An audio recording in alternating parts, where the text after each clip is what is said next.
Ovulation tracking అంటే ఏంటి? Hello, I'm doctor Sudeshna, gynaecologist, IVF specialist, Medsy hospitals, Vizag.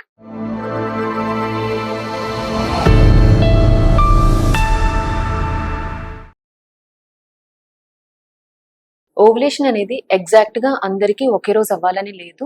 28 days cycle ఉన్న వాళ్ళకి యూజువల్ గా 14th డే ఓవులేషన్ అవుతూ ఉంటుంది. సో మనము ఎలా ట్రాక్ చేసుకోవచ్చు అంటే, ఫస్ట్ ఈజ్ క్యాలెండర్ మెథడ్, అదే పీరియడ్ ట్రాకింగ్ మెథడ్ అంటాము. సో మనకి మెన్సెస్ వచ్చిన ముందు 14 డేస్ కి మనకి ఓవులేషన్ అవుతూ ఉంటుంది. సో మనకి ఎవ్రీ మంత్ ప్రీవియస్ ఒక 2-3 మంత్స్ మనం ట్రాక్ చేసుకున్నట్లయితే మనకి ఫర్టైల్ విండో అనేది తెలుస్తూ ఉంటుంది. So next is cervical mucus. Cervical mucus అనేది ఓవులేషన్ అరౌండ్ ఓవులేషన్ అప్పుడు మనకి స్ట్రెచీగా క్లియర్ ఎగ్ వైట్ గా ఉంటుంది. ఆఫ్టర్ ఓవులేషన్ తర్వాత థిక్ గా ఉంటుంది. సో ఈ సర్వైకల్ మ్యూకస్ ని ద్వారా కూడా తెలుసుకోవచ్చు. Next is basal body temperature అంటాము.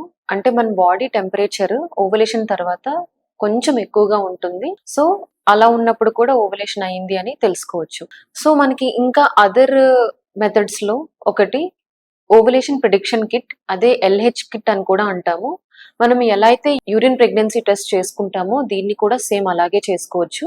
సో మనకి ఆన్లైన్ అమెజాన్ అండ్ ఫ్లిప్కార్ట్ లో ఎల్హెచ్ కిట్స్ దొరుకుతూ ఉంటాయి. సో అది జస్ట్ సింపుల్ యూరిన్ టెస్ట్. మనం యూరిన్ 2-3 డ్రాప్స్ వేసిన తర్వాత డబల్ లైన్స్ అనేది వస్తాయి. డబల్ లైన్స్ వచ్చాయి అంటే పాజిటివ్ ఎల్హెచ్ అన్నట్టు. So positive LH kit test తర్వాత 24 to 36 అవర్స్ లో ఓవులేషన్ అవ్వచ్చు అని ప్రిడిక్ట్ చేయొచ్చు. ఓవులేషన్ అయ్యాక ఎగ్ బాడీలో ఓన్లీ 24 అవర్సే ఉంటుంది. సో ఈ పై చెప్పిన మెథడ్స్ ద్వారా మనము ఈజీగా ఫర్టైల్ విండో తెలుసుకొని త్వరగా కన్సీవ్ అయ్యే ఛాన్సెస్ ఉంటాయి.